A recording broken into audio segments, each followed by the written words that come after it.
Hello friends, Vidyadeep में आपका एक बार फिर से बहुत बहुत स्वागत है।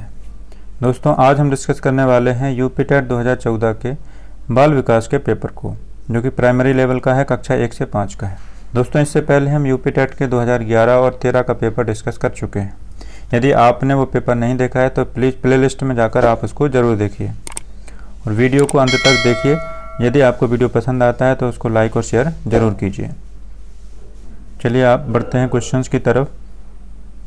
तो पहला क्वेश्चन है अभिप्रेरणा का वर्गीकरण होता है।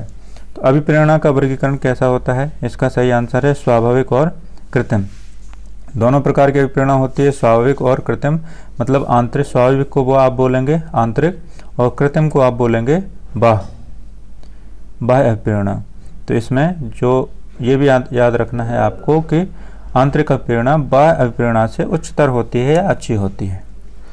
तो इसमें और थोड़ा डिटेल में अभिप्रेरणा के बारे में अगर समझें तो अभिप्रेरणा जो है अंग्रेजी शब्द इसका है मोटिवेशन लैटिन भाषा के शब्द मोटम से लिया गया है। अभिप्रेरणा के बारे में 3 कथन बहुत ज़्यादा आते हैं कि अभिप्रेरणा जो है वो अधिगम का स्वर्ण पथ है, अधिगम का प्राणवायु है या अधिगम का सर्वोत्तम सोपान है। अधिगम का जो सर्वोत्तम सोपान है ये बहुत महत्वपूर्ण क्वेश्चन है। इसके आधार पर कई बार प्रश्न जो है बनता है। इसके अलावा अभिप्रेरणा की कुछ महत्वपूर्ण परिभाषाएं भी हैं। जैसे स्किनर की परिभाषा है कि अभिप्रेरणा सीखने का सर्वोत्तम राजमार्ग है। बहुत ज़्यादा महत्वपूर्ण है ये। इसके अलावा वुडवर्थ ने भी बोला है कि यदि योग्यता में अभिप्रेरणा प्लस हो जाए, मतलब योग्य व्यक्ति अगर अभिप्रेरित हो जाए तो निष्पत्ति निश्चित है। निष्पत्ति का मतलब है अचीवमेंट। इसके अलावा अभिप्रेरणा चक्र में 3 पद होते हैं। पहला है आवश्यकता, दूसरा है अंतर्नोद या प्रणोद और तीसरा है प्रोत्साहन या लक्ष्य। आवश्यकता सभी जानते हैं। कोई भी आवश्यकता होने पर शरीर में जो हलचल होती है, जो अंतर्नोद होता है, जो तनाव होता है, उसी को आप प्रणोद या अंतर्नोद कहते हैं, या इसी का एक और नाम दिया गया है चालक, जिसके आधार पर एक सिद्धांत भी बना है चालक न्यूनता का सिद्धांत। और फिर तीसरा है प्रोत्साहन वातावरण की वह वस्तु जिसको पाकर आपका अंतर्नोद कम हो जाता है। ठीक है। अगला है अभिप्रेरणा का मांग का सिद्धांत। 2 सिद्धांत महत्वपूर्ण हैं जिनके बारे में क्वेश्चन ज़्यादा आता है। एक है अभिप्रेरणा का मांग का सिद्धांत या आवश्यकता का सिद्धांत, जो कि दिया है अब्राहम मैस्लो ने, और एक है चालक न्यूनता का सिद्धांत, जो कि दिया है CL हल ने। अब जो अभिप्रेरणा का मांग सिद्धांत है, इसमें अब्राहम मैस्लो ने 5 प्रकार की आवश्यकताएं बताई हैं। उनको हम डिटेल में डिस्कस करेंगे बाद में। अगले क्वेश्चन की तरफ बढ़ते हैं। दूसरा क्वेश्चन है सीखने की प्रक्रिया में सीखने का स्थानांतरण हो सकता है। तो अधिगम स्थानांतरण कैसा हो सकता है? सकारात्मक, नकारात्मक और शून्य, तीनों प्रकार का हो सकता है। इसलिए सही आंसर है ऑप्शन नंबर डी, यह सभी। अगला क्वेश्चन है निम्न में से कौन सा मत अंतर्दृष्टि द्वारा सीखने की व्याख्या करता है? तो अंतर्दृष्टि या सूझ द्वारा सीखना, यानी कि सूझ का सिद्धांत, ये किसने दिया? गेस्टाल्टवादियों ने दिया। अब गेस्टाल्ट से संबंधित कुछ चीज़ें आपको ध्यान रखनी है। जैसे पहला है कि गेस्टाल्ट शब्द का अर्थ क्या है? तो गेस्टाल्ट शब्द का अर्थ है समग्र या संपूर्ण। ये कई बार पेपर में पूछा जा चुका है। गेस्टाल्ट का मतलब क्या होता है? समग्र। जब किसी समस्या को एक संपूर्ण रूप में हम ऑब्जर्व करते हैं, देखते हैं, तो उसको आप बोलते हैं गेस्टाल्ट। इसीलिए इस सिद्धांत के प्रतिपादन करने वालों को बोला जाता है गेस्टाल्टवादी, जिनमें कि कौन कौन प्रमुख है? कोहलर, वर्दिमर और कोफका। ये 3 लोग इसमें प्रमुख हैं। इसके अलावा एक नाम कर्ट लेविन का भी आता है। Kurt Lewin. अगला पॉइंट आपको याद रखना है कि इन्होंने जो सिद्धांत दिया था उसको अंतर्दृष्टि या सूझ का सिद्धांत कहा जाता है। किस पर इन्होंने प्रयोग किया था? तो सुल्तान नामक चिंपैंजी पर प्रयोग किया था, और ये बताया था कि अधिगम बार बार प्रयास करने से नहीं होता है, बल्कि कोई भी व्यक्ति होता है, उसके पास क्योंकि सूझ है, अंतर्दृष्टि है, इसलिए वो समस्या को समग्र या संपूर्ण रूप में ऑब्जर्व करेगा, देखेगा, दिमाग में ही उसका सॉल्यूशन ढूंढने की कोशिश करेगा और फिर उसका आकस्मिक समाधान कर देगा। मतलब अधिगम जो है, इनका कहना है कि अधिगम कैसा है? आकस्मिक, मतलब अचानक हो जाता है। या कोई भी समस्या का समाधान कैसा होता है? अचानक। इसका मतलब ये है कि आप समस्या समाधान को प्रयास करने से पहले आप उसे मन में कई बार दोहराते हैं या उसका हल ढूंढने का प्रयास करते हैं। ठीक है। तो इसका सही आंसर है गेस्टाल्टवाद, जो कि अंतर्दृष्टि सिद्धांत के प्रतिपादन करने वाले हैं गेस्टाल्टवादी। अगले क्वेश्चन की तरफ बढ़ते हैं। क्वेश्चन नंबर 4 है। क्वेश्चन नंबर 4 है, किस मनोवैज्ञानिक ने सीखने की सामग्री के रूप में निरर्थक शब्दों का प्रयोग किया? तो निरर्थक शब्दों का प्रयोग का मतलब है, पहले तो इसका आंसर देख लेते हैं। इसका आंसर है आपका हरलॉक। इसका सही आंसर है हरलॉक। हरलॉक ने बताया है कि बालक जो है पहले शुरुआत में निरर्थक शब्दों का प्रयोग करेगा तो धीरे धीरे धीरे वो सार्थक शब्दों का प्रयोग करना सीख जाएगा। तो निरर्थक शब्दों का मतलब है कि बिना अर्थ के शब्द प्रयोग करना। तो पहले वो बिना अर्थ के शब्द प्रयोग करेगा, फिर सार्थक शब्दों का प्रयोग करने लगेगा। अगला क्वेश्चन है कि सीखने के नियम किसने दिए हैं? ये तो सामान्य सा क्वेश्चन है, बहुत सरल है। थॉर्नडाइक ने दिए हैं अधिगम के नियम। अधिगम के नियमों को कितने भागों में बांटा है? 2 भागों में बांटा है, मुख्य नियम और गौड़ नियम। ये पिछले पेपर्स में हम डिटेल में डिस्कस कर चुके हैं। मुख्य नियम कितने हैं? 3 हैं, तत्परता, अभ्यास और प्रभाव का नियम। गौड़ नियम कितने हैं? गौड़ नियम 5 हैं, आंशिक क्रिया का नियम, बहुप्रतिक्रिया का नियम, मनोवृत्ति का नियम, समानता, सादृश्यता या आत्मीकरण का नियम, और एक है साहचर्य परिवर्तन का नियम। अगला क्वेश्चन देखते हैं। क्वेश्चन नंबर 5 है, सीखना है। तो सीखना क्या है? व्यवहार में परिवर्तन है कि अनुभव तथा अभ्यास का परिणाम है कि व्यवहार में अपेक्षाकृत स्थायी परिवर्तन? ये तीनों ही ऑप्शन आपके सही हैं। व्यवहार में परिवर्तन भी है, अनुभव तथा अभ्यास का परिणाम भी है, और व्यवहार में अपेक्षाकृत स्थायी परिवर्तन। ये आपको ध्यान रखना है कि अधिगम जो है, स्थायी परिवर्तन को ही आप अधिगम कहते हैं। यदि किसी इंसान का व्यवहार, मान लो उसने कोई मादक पदार्थ का सेवन कर लिया, मान लो शराब पी ली, तो शराब पीने के बाद भी उसके व्यवहार में परिवर्तन आएगा, लेकिन क्या वो स्थायी रहेगा? नहीं, इसलिए वो सीखना नहीं कहलाएगा। तो जब व्यक्ति के व्यवहार में स्थायी परिवर्तन आता है तभी उसको आप अधिगम बोलते हैं। और स्थायी परिवर्तन के 3 प्रमुख कारण हैं, अनुभव, अभ्यास और प्रशिक्षण। अनुभव, अभ्यास और प्रशिक्षण, इन 3 चीज़ों की वजह से व्यक्ति के व्यवहार में स्थायी परिवर्तन आता है। ठीक है, अगला क्वेश्चन देखते हैं। शारीरिक वृद्धि और विकास को कहते हैं। तो शारीरिक वृद्धि और विकास क्या है? शारीरिक वृद्धि को आप बोलते हैं अभिवृद्धि। ये सिंपल सा क्वेश्चन है। अगला क्वेश्चन है, चिंतन संज्ञानात्मक पक्ष में एक मानसिक क्रिया है। यह कथन किसने दिया है? तो यह कथन दिया है रॉस ने। चिंतन जो है संज्ञानात्मक पक्ष में एक मानसिक प्रक्रिया है।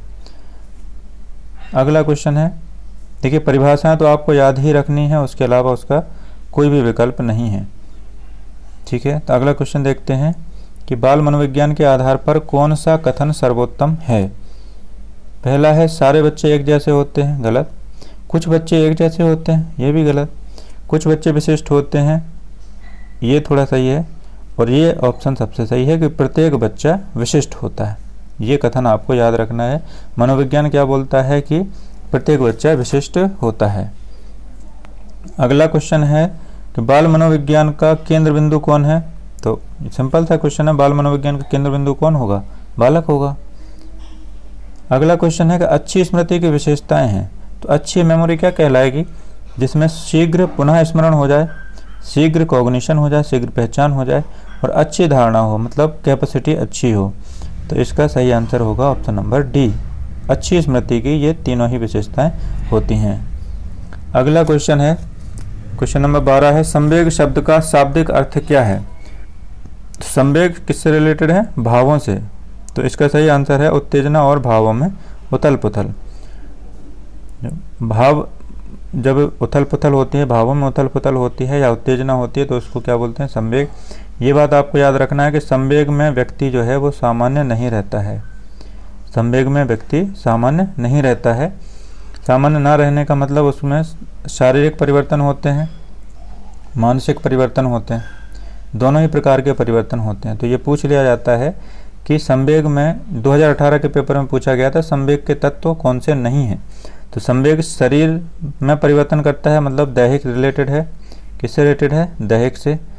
संज्ञान से रिलेटेड है, मानसिक से रिलेटेड भी है। एक ऑप्शन उसमें था संवेदी।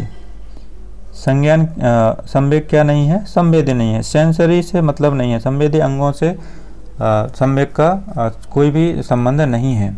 तो संवेग का तत्व कौन सा नहीं है? संवेदी। ये क्वेश्चन जो है वो 2018 टीईटी में आया था। तो यहाँ पर इसका सही आंसर है उत्तेजना और भावों में उथल पुथल को संवेग बोलते हैं। अगला क्वेश्चन है कौशल सीखने की पहली अवस्था क्या है? तो जब भी कोई कौशल सीखते हैं तो हम दूसरों को देखकर उसका अनुकरण करने से शुरुआत करते हैं। तो इसका सही आंसर है ऑप्शन नंबर डी, अनुकरण। अगला है मानसिक आयु के प्रत्यय का सर्वप्रथम प्रयोग किसने किया था? यह भी बहुत सरल क्वेश्चन है, कई बार आया हुआ है। मानसिक आयु का संप्रत्यय दिया था बिने और साइमन ने, जिन्होंने 1905 में अपने बुद्धि से संबंधित प्रयोग किया था। बुद्धि परीक्षण, पहला बुद्धि परीक्षण किया था। ठीक, इसके आगे बढ़ते हैं। शैशवावस्था के लिए उत्तम शिक्षण विधि है। शैशवावस्था मतलब प्रारंभिक अवस्था में सबसे अच्छी विधि कौन सी हो सकती है? तो किंडरगार्टन भी है, खेल विधि भी है और मॉन्टेसरी विधि भी है। तो इसका सही आंसर है ऑप्शन नंबर डी। अब ये आपको पता होगा किंडरगार्टन पद्धति के प्रणेता कौन है? फ्रॉबेल। खेल विधि के प्रणेता कौन है? Cook, Henry Caldwell Cook. और मॉन्टेसरी की तो मारिया मॉन्टेसरी हैं। ये शिक्षण की विधियां हैं जो कि प्राइमरी स्तर पर प्रयोग की जाती हैं, मारिया मॉन्टेसरी। ठीक है, ये आपको ध्यान रखना है। अगला क्वेश्चन है बाल विकास में पहला है प्रक्रिया पर बल दिया जाता है, अगला है वातावरण और अनुभव की भूमिका पर बल है, अगला है गर्भावस्था से किशोरावस्था तक अध्ययन किया जाता है। तो ये सही ऑप्शन है कि गर्भावस्था से किशोरावस्था तक अध्ययन किया जाता है बाल विकास में। इसके अलावा अगला क्वेश्चन है बाल विकास का अध्ययन क्षेत्र है। बाल विकास का अध्ययन क्षेत्र क्या है? बाल विकास की विभिन्न अवस्थाओं का अध्ययन, वातावरण का बाल विकास पर पड़ने वाले प्रभावों का अध्ययन, व्यक्तित्व भिन्नताओं का अध्ययन, उपरोक्त सभी। तो बाल विकास का अध्ययन क्षेत्र, तो बाल विकास में ये सारे के सारे क्षेत्र आते हैं, इसलिए इसका सही आंसर है ऑप्शन नंबर डी। 18वां क्वेश्चन है सर्वाधिक उपयुक्त जीवित, मतलब सर्वाइवल ऑफ द फिटेस्ट। जो सबसे फिट रहेगा वही आगे जीवित रहेगा, ऐसा कहना था चार्ल्स डार्विन का। चार्ल्स डार्विन ने जीववाद में ये सिद्धांत दिया था। लेमार्क का भी एक सिद्धांत है। लेमार्क ने यह बोला था कि जिन अंगों की उपयोगिता सबसे अधिक होगी वो अंग बने रहेंगे और जिनकी उपयोगिता नहीं होगी वो धीरे धीरे खत्म हो जाते हैं। जैसे मनुष्य जो है वो उनके पूर्वज बंदर माने जाते हैं। पूंछ की ज़्यादा उपयोगिता नहीं रही, इसलिए धीरे धीरे पूंछ खत्म हो गई। तो ऐसा मानना किसका था? लेमार्क का। अगला क्वेश्चन है बिने साइमन परीक्षण द्वारा किसका मापन होता है? अभी बात करी हमने बुद्धि। अच्छा, यहाँ पर ऑप्शन में सामान्य बुद्धि भी दिया और विशिष्ट बुद्धि भी। तो क्योंकि बिने साइमन परीक्षण व्यक्तिगत था मतलब व्यक्ति विशेष की बुद्धि इसमें मापी जाती थी, तो इसका सही आंसर होगा विशिष्ट बुद्धि। तो बिने साइमन परीक्षण किसके लिए था? विशिष्ट बुद्धि के मापन के लिए। अगला क्वेश्चन देखते हैं संवेगात्मक विकास को प्रभावित करने वाले कारक हैं। तो संवेगात्मक विकास को कौन प्रभावित करता है? शारीरिक स्वास्थ्य प्रभावित करेगा, मानसिक योग्यता भी करेगा और थकान भी। इसका सही आंसर है ऑप्शन नंबर डी। शारीरिक स्वास्थ्य मतलब अगर कोई बीमारी है तो आप चिड़चिड़े हो जाते हैं, आपको क्रोध ज़्यादा आता है ना। और इसके अलावा मानसिक योग्यता में भी सेम ही है कि अगर आप मान लो कि सामान्य बच्चों से पीछे हैं किसी भी सब्जेक्ट को लेकर, या क्या आप मान लो मंदबुद्धि हैं, मानसिक योग्यता आपकी कम है, तब भी आप में कोई कुंठा रहेगी या किसी न किसी तरह से आप संवेगात्मक रूप से विकृत महसूस करेंगे। जब आप थकान होती है आपको, तब भी आपके संवेग में परिवर्तन होता है। तो ये तीनों ही फैक्टर जो हैं वो संवेग के विकास को प्रभावित करते हैं। अगला क्वेश्चन है सामाजिक प्रत्याशाओं के अनुरूप व्यवहार की योग्यता का अधिगम सामाजिक विकास कहा जाता है। यह कथन है सामाजिक प्रत्याशाओं के अनुरूप व्यवहार की योग्यता का अधिगम सामाजिक विकास कहा जाता है। यह कथन है किसका? हरलॉक का। सामाजिक प्रत्याशाओं का मतलब होता है उम्मीदों। समाज की उम्मीदों के अनुसार जो है व्यवहार की योग्यता आप सीखते हैं तो उसको आप बोलते हैं सामाजिक विकास। यह कथन किसका है? हरलॉक का। अगला क्वेश्चन है वाणी दोष नहीं है। तो वाणी दोष क्या नहीं है? पहला ऑप्शन है ध्वनि परिवर्तन और अस्पष्ट उच्चारण। अस्पष्ट उच्चारण वाणी दोष है। धीमी या तेज गति से बोलना, तो ये दोष नहीं है फिलहाल। और देखते हैं हकलाना और तुतलाना, ये भी दोष है। तीव्र, स्पष्ट, स्पष्ट नहीं है, यहाँ ऑप्शन में है अस्पष्ट। अस्पष्ट, अस्पष्ट वाणी, अस्पष्ट वाणी भी ये क्या है, वाणी दोष है। तो यहाँ पर पूछा है वाणी दोष नहीं है, कौन सा नहीं है, धीमी या तेज गति से बोलना वाणी दोष नहीं है। अगला क्वेश्चन है सीखने का सर्वाधिक उपयुक्त अर्थ है, क्या है, कौशल अर्जन है, ज्ञानार्जन है, व्यवहार में परिमार्जन है, या व्यक्तित्व समायोजन है। तो सीखने का सर्वाधिक उपयुक्त पूछा है, तो ये भी हो सकता है, लेकिन सर्वाधिक उपयुक्त पूछा है तो ये सबसे सही आंसर है व्यवहार में परिमार्जन। परिमार्जन का मतलब होता है सकारात्मक परिवर्तन, अच्छी दिशा में परिवर्तन को आप परिमार्जन बोलते हैं। तो व्यवहार में परिमार्जन अधिगम है। अगला क्वेश्चन है प्राथमिक स्तर पर मूल्यों की शिक्षा देने की सर्वोत्तम विधि है। तो प्राथमिक स्तर पर बच्चों में मूल्यों का विकास कैसे करेंगे, इसका सबसे अच्छा जो मेथड है वो है ऑप्शन नंबर सी कि अध्यापक के व्यवहार में मूल्य स्थापन। अध्यापक स्वयं बालकों के सामने वैसा व्यवहार करेगा जैसा वो बालकों में देखना चाहता है। अगला है मूल्यों के वर्गीकरण में सम्मिलित नहीं है। तो मूल्यों में कौन सा मूल्य नहीं आता है, आध्यात्मिक मूल्य है। इन किन प्रकार धनार्जन, मतलब किसी भी प्रकार से, इन किन प्रकार मतलब किसी भी प्रकार से धन अर्जन करना, ये नहीं है। नैतिक मूल्य भी है, सांस्कृतिक मूल्य भी है। तो मूल्यों के वर्गीकरण में सम्मिलित तो नहीं है, तो इसका सही आंसर है ऑप्शन नंबर बी। अगला क्वेश्चन है व्यक्तित्व के संगठन का स्वरूप है। व्यक्तित्व के संगठन का स्वरूप है, व्यक्तित्व किन चीज़ों का संगठन है, तो मनोशारीरिक, यानी कि शारीरिक और मानसिक दोनों प्रकार की विशेषताओं का संगठन व्यक्तित्व कहलाता है। इसका सही आंसर है ऑप्शन नंबर बी। अगला क्वेश्चन है आत्मकेंद्रित व्यक्ति होता है। तो ये तो बहुत ही सिंपल है, अंतर्मुखी व्यक्ति जो होता है वो आत्मकेंद्रित होता है। अगला है अपनी ऊर्जा बल को बाहर की ओर अभिव्यक्त करने वाले व्यक्ति का प्रकार होता है। तो अपनी ऊर्जा बल को बाहर की ओर अभिव्यक्त करेगा, मतलब अपनी बातों को शेयर करेगा, समाज के साथ जुड़ेगा, हंसेगा, खेलेगा, ऐसी चीज़ें जिस कौन से व्यक्तित्व में होती हैं, बहिर्मुखी में, जो लोगों के साथ जुड़ाव बहुत जल्दी कर लेते हैं, इनमें सामाजिकता बहुत अधिक होती है, तो ऐसे लोग होते हैं बहिर्मुखी। तो व्यक्तित्व के आधुनिक 3 वर्गीकरण बताए गए हैं, कौन कौन से हैं, एक है अंतर्मुखी, बहिर्मुखी या बाह्यमुखी कह सकते हो, बहिर्मुखी, और एक उभयमुखी। ये वर्गीकरण किसने किया था, ये भी पूछ लिया जाता है, तो ये किया था युंग ने। युंग या कहीं जगह पे आपको मिलेगा चुंग, जुंग ने, वैसे सही जो नाम है वो है युंग। युंग ने व्यक्तित्व का आधुनिक वर्गीकरण किया था जो कि अंतर्मुखी, बहिर्मुखी और उभयमुखी है। अगला क्वेश्चन देखते हैं कक्षा 4 का एक बच्चा सदैव चिंतित और कुंठित रहता है। आप मतलब एक शिक्षक के तौर पे आप क्या करेंगे, तो अभिभावक से शिकायत कर देंगे, नहीं, मनोचिकित्सक के पास ले जाएंगे, ये हो सकता है, स्वयं परामर्शदाता की भूमिका का निर्वाह करेंगे, ये भी हो सकता है, उसे उसके भाग्य पर छोड़ देंगे, नहीं। तो ये दोनों ऑप्शन है कि मनोचिकित्सक के पास ले जाना या स्वयं परामर्शदाता की भूमिका निर्वाह करना। तो शिक्षक का कक्षा में एक रोल परामर्शदाता का भी होता है। तो पहले आपको प्रयास करना है कि आप स्वयं उसकी चिंता या कुंठा को दूर कर सकें। तो परामर्शदाता की भूमिका का निर्वाह करेंगे, ये ऑप्शन सही है। लास्ट क्वेश्चन है भाषा विकास का सिद्धांत नहीं है।